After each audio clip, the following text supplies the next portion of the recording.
I am nervous. 3, 2, 1.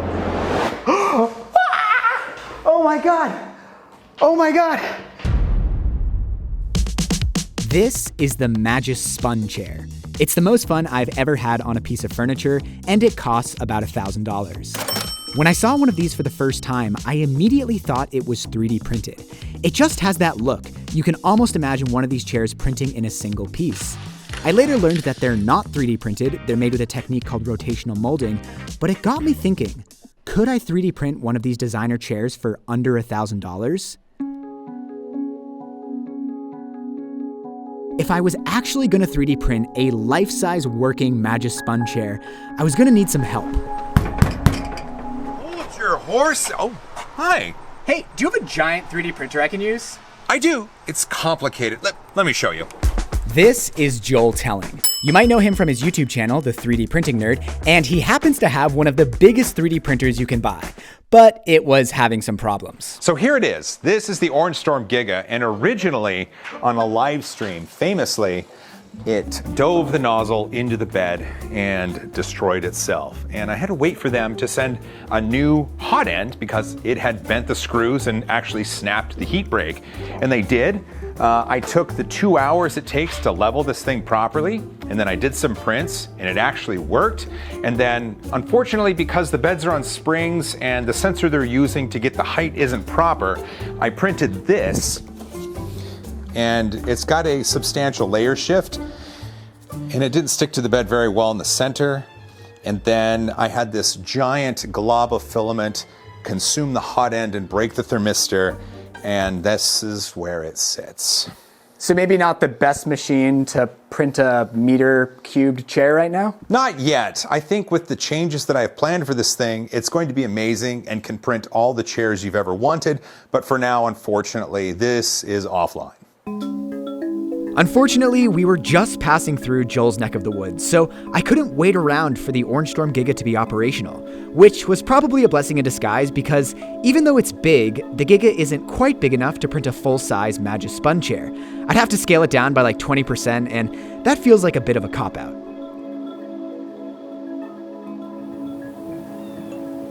So, as we continued driving north, I kept posting in local 3D printing groups trying to find someone with a giant 3D printer that I could use. I was hoping that some mad scientist character would come out of the woodwork who had DIY'd something crazy in their garage, but after weeks of posting and waiting, I still had no leads. Until I had an idea. Yes, I'm recording this in a blanket fort. A few weeks prior, I got an email from Gabe Bentz. Gabe runs Slant 3D, a mass production 3D printing facility, as well as a YouTube channel all about large-scale 3D printing. He reached out because he wanted to do a collaboration, maybe something where I design a product and they produce it, but I was more interested in using his services for something a little crazier. You were interested, I was interested. This was my idea. Okay, for the record, this was Eden's idea. Thank you. Yeah, so I'll basically just tell you exactly what I said over the phone just so we're all on the same page. I was going to use an Elegoo Orange Storm Giga. It wasn't going to happen. Also, it was going to take 5 days to print and use a ton of material. Well, I mean, using a ton of material is kind of a given. But then I was thinking about my conversations with Gabe and realized that you can sort of eliminate this problem of time if you split it into many different parts and print them all simultaneously. So it seems sort of like the perfect project for a print farm. Seems super doable. It's going to be a fun project either way. Yeah, so I sent Gabe a preliminary model that I basically just modeled from scratch based on what I could find publicly online. And with that small step, we are officially wading into the exciting world of copyright infringement.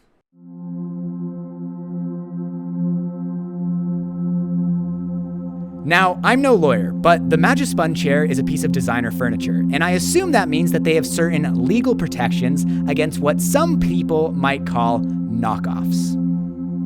You might say, Morley, you're 3D printing a single chair for yourself. It's not like you're selling it or making the 3D printing files available online for anyone to print their very own $1,000 chair. And you would be right, I am definitely not doing those things. I 100% respect Magus design. I think the spun chair is absolutely worth $1,000, and all I can do is hope that they don't take this the wrong way. Because even if a knockoff is for personal use, a company can still decide to take legal action against you for making one. My intention is for this to be a fun, personal experiment that is meant to entertain and should in no way detract from their business. In fact, I hope the net result of this video is that more people buy Magispun chairs because they see just how fun they are. But at the end of the day, that is for Magis to decide. Magis, I respect you. Please don't sue me. If I was going to 3D print this chair, I needed a 3D model. Surprisingly, Magis actually has one available on their website, but it's a .3ds file which I couldn't import into Fusion or Blender, and after an online file converter failed to turn it into a useful file format, I thought I'd just try creating the shape from scratch. I found another website that had a dimension silhouette of the chair that looked right, so I took a screenshot, imported it into Fusion, scaled it to the correct size, traced the silhouette, and revolved it around the center axis. This looked pretty good right off the bat, but turning a low-resolution screenshot into an accurate 3D model isn't the most, well, accurate thing in the world. In fact, the silhouette gave no information on the inside of the chair, which is pretty important for, I don't know, comfort, but I had a plan. We were traveling through Portland, Oregon, which has a design within reach.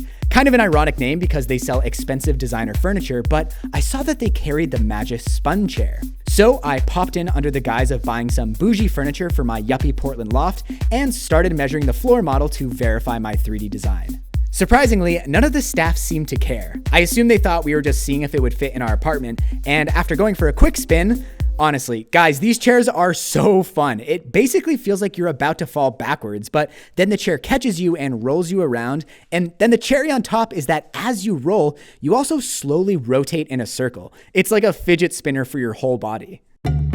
With a good spin under my belt and a notebook full of bootleg measurements, I popped back into Fusion to verify my 3D model. It was actually pretty good, except for the shape of the seat, which I had all wrong, so it's a good thing I checked. So like the edges and the tip need to be like fully solid, separate little pieces, or like a ring or something like that.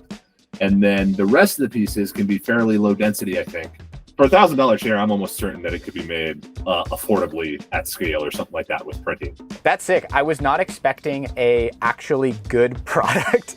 I was more like, this is gonna be some wild experiment, but it sounds like, oh, this could actually be like, if you were cutthroat copyright infringing, you could make these affordably and scalably. If I was being honest, large format printing probably is the better way to kind of make this sort of a thing. Because like you say, yeah, it's one single swirl and then you're all done. And it's structurally sound and good. Whereas since we've got all these chunks and pieces, you have the walls of one piece and the walls of the other piece, to where I'll bet it will be less material efficient. I mean, the story started as like, let's make this in 3D printing because it's fun and cool, but now it's turning into like, oh, this is actually accessible because we're doing it on like normal 3D printers with a material that everyone 3D prints with. I was going to say the main problem is figuring out how to cut this thing up elegantly. And then cost-wise, like, what is it going to be? Less than $1,000? Yes. Oh, for sure. Okay, cool. Probably less than $500, I would imagine, even on that. Amazing. And at that point, everything did seem amazing, but I had no idea what I was in for.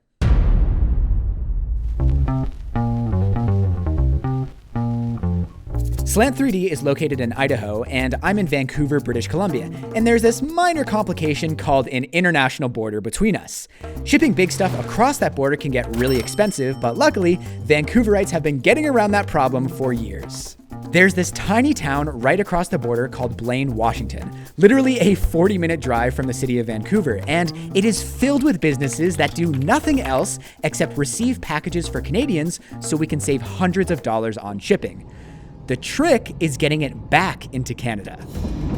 Hello. Hi. Where's your home for you? Vancouver? How long have you been away for? Less than an hour. Where'd you go?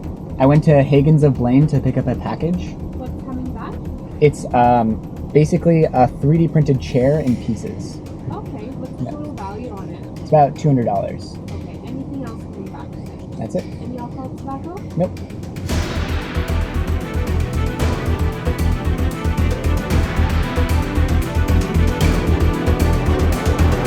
Bye-bye. Thank you. Yes! Oh my god! Oh my god! Oh my god! Moral of the story, just tell the truth at the border.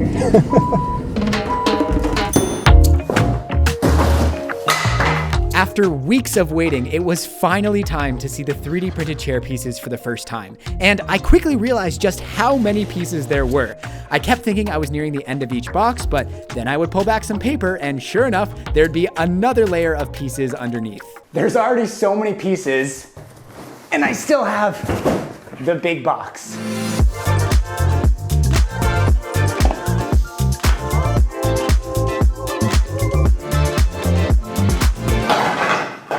So, I think assembling this might be a little more work than I expected. Dude, I think I'm gonna need to get more dowels. There's like a million holes. Originally, Gabe and I dreamed of the pieces snapping together like a Lego set, but then life got in the way, so we decided to keep it simple and use dowels to align the pieces and this thick epoxy glue for strength. And cutting these dowels by hand instead of just buying the pre-made joinery dowels from the hardware store was my first mistake. This took so long, and because they're not tapered, they're really hard to get into the 3D printed holes. So I ended up 3D printing a bunch of dowels, which worked awesome because they're slightly undersized and I tapered the edges. And for the curious, this whole chair requires 173 dowels. It's like I'm foraging for acorns. So at this point, everything was feeling great. The pieces looked fantastic, I had everything laid out nicely, I had a game plan, and this epoxy I'm using, Total Boat Thixo, is supposed to be super strong. This is the flex version, which I chose to minimize the chance of brittle joints that might snap apart. It's also very thick and tacky, so my hope was that I could just press the pieces together and they would just stay there as I glued on more pieces, which in hindsight was a horrible plan. Oh, and then I found a problem with the prints. Why don't those align? I don't know what's happening here. I don't know why these are misaligned, but I'm just gonna assume it's not a problem and keep putting them together. Hey Morley, here's a tip. How about don't do that? When you see an issue that you don't understand, don't just power through it. And at this point, you, the viewer, probably also don't understand why this is such a big deal. So let me show you how this thing is supposed to go together. What you just saw me assemble was one pie slice that is repeated 15 times around a central core. As you can see, each pie slice is supposed to go right up against the core, but for some reason, there's a gap between the core and this bottom piece. And if the assembly had gone according to plan, this probably wouldn't have been a big deal. But there was another problem that I hadn't considered. Oh my gosh, I messed up. I think I should have made all the segments first. I'm kind of like fighting myself now trying to press everything together. And like the dowels don't make that easy. I'll probably explain this more in a voiceover. Sure thing, Morley. Basically, I neglected to think about the necessity of clamping the pieces together while the epoxy cured. Even though this stuff is super tacky, it's not rigid. And as I continued to add more pieces, the gap started to widen, the pieces started to slide, and the chair began to slowly fall apart. Dude, this is insane. I don't know how this is gonna work. The whole thing needs to be like compressed together. It's just gradually like falling apart. Like look, the whole thing, there's just like giant gaps. I don't know what to do. I think the only thing like left to do right now is just power through. No, Morley, that is not the answer. Watching this now is actually painful. I just want to go back in time and tell myself to take 20 minutes, take a break, and just re-strategize. But I was feeling stressed because I thought I had to move fast before the epoxy started to harden, which in turn made me feel locked into this strategy. And meanwhile, everything in the room was getting covered in epoxy. This is just not working. The chair is falling apart as I'm putting it together. I think my best chance of success is taking it apart completely and then redoing each connection with a bit of CA glue. If I use CA glue and activator in addition to the Thixo, that CA glue will clamp each piece together with a rigid connection and hopefully hold it solid enough that I can actually assemble this thing, and then over the next week as the Thixo cures, it'll add that real strength. Yes, Morley, yes! Finally, you come to the strategy that you should have started with all along, which is so ironic because I use this super glue clamp method all the time. I don't know why I didn't think of it before, but it's literally perfect for this.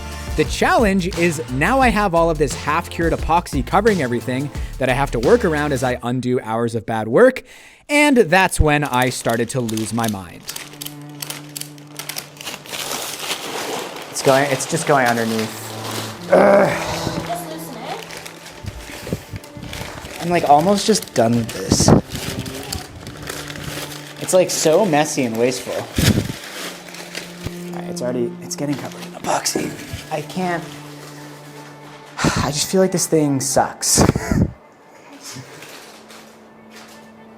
I mean, I don't know.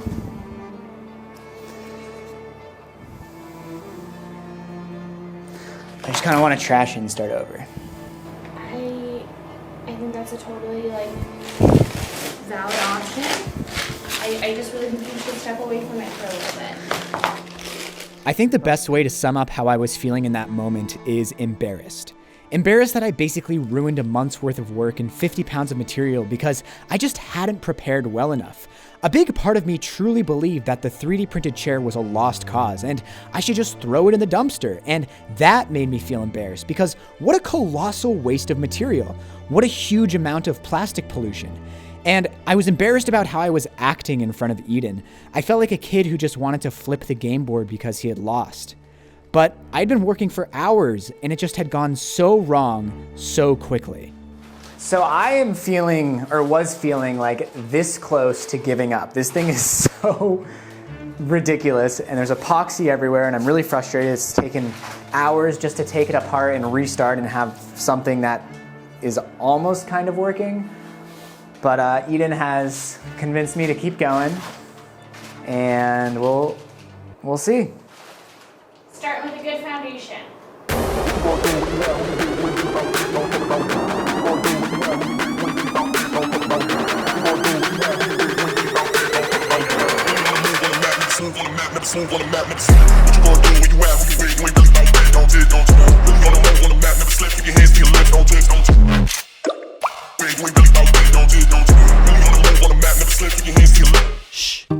So after a terrible start, the chair actually came together. I can't tell you how amazing this felt. I mean, I was so close to throwing this in the dumpster, but I wasn't out of the woods yet. First, I needed to deal with the giant gaps surrounding the lower core.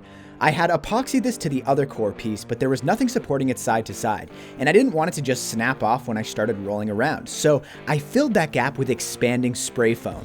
This is the same stuff you would use around a door frame, and it's surprisingly strong and rigid when dry. I actually used it to glue the window frames to the metal walls of our van, and those have held up perfectly, even after driving for 8 months on bumpy dirt roads, so I was confident it should be strong enough for the chair. The Thixo has been curing for about 2 days, so it should be strong enough that we can flip it over.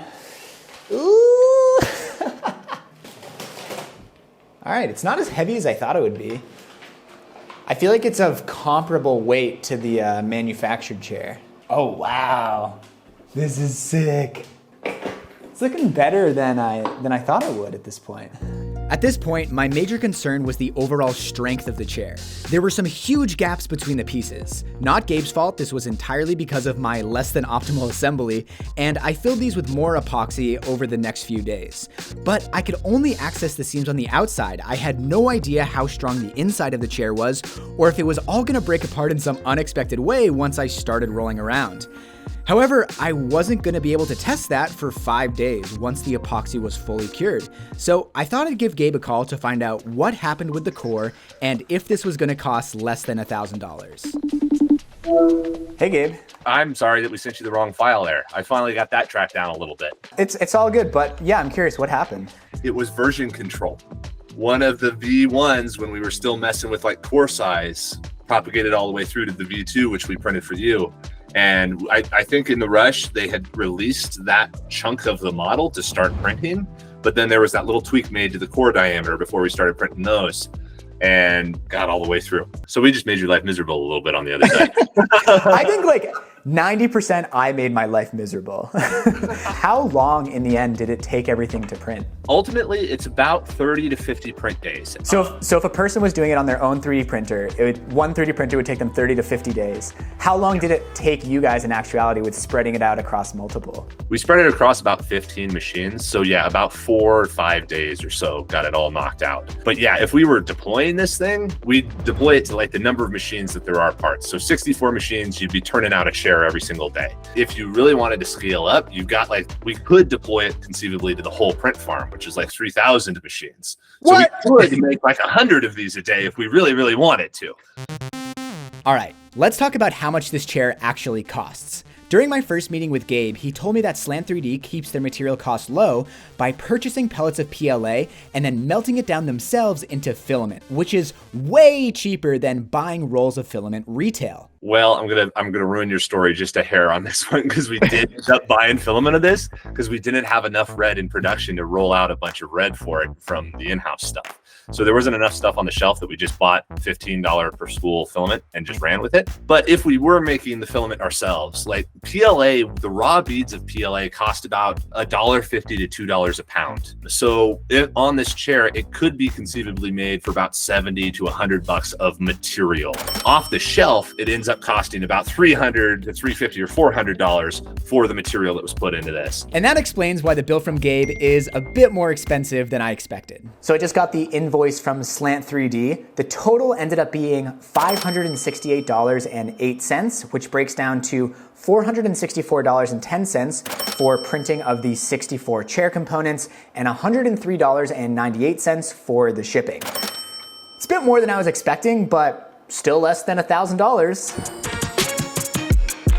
On top of that, 2 tubes of Thixoflex cost $68, bringing the grand total to $636.08. But none of that matters if the chair breaks the moment I sit on it. The chair doesn't look great. It doesn't look terrible, but I so wish that I did not rush the assembly. But we got it built in the end. I was this close to trashing this thing during the worst parts of the assembly. So I feel proud that I successfully powered through. Shout out to Eden for encouraging me. And now it's finally time to test it. The worst case scenario is that it immediately breaks.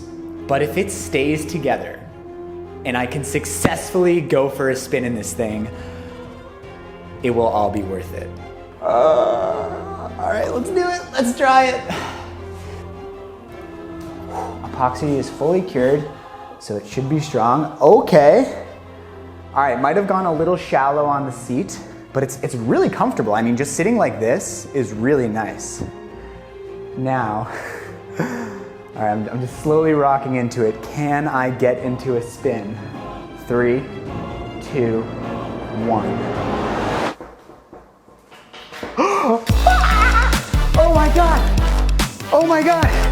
Dude, I'm going the wrong way. I thought I set myself up to go the other way.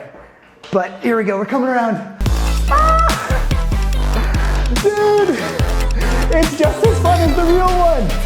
Oh my God! Oh my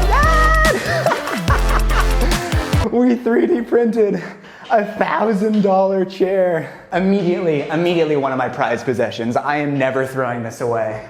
I was really worried that the misaligned bottom edge would cause it to bump really aggressively when it came around, but it's barely noticeable. Dude, I am so happy right now. Magis Design, you invented something so joyful. Thank you, and please don't sue me. If you want access to exclusive behind-the-scenes content, head on over to patreon.com/MorleyKurt, and thank you to my top supporters, Paige Arlt, Luis Armendariz, and my mom, Kathy Kurt.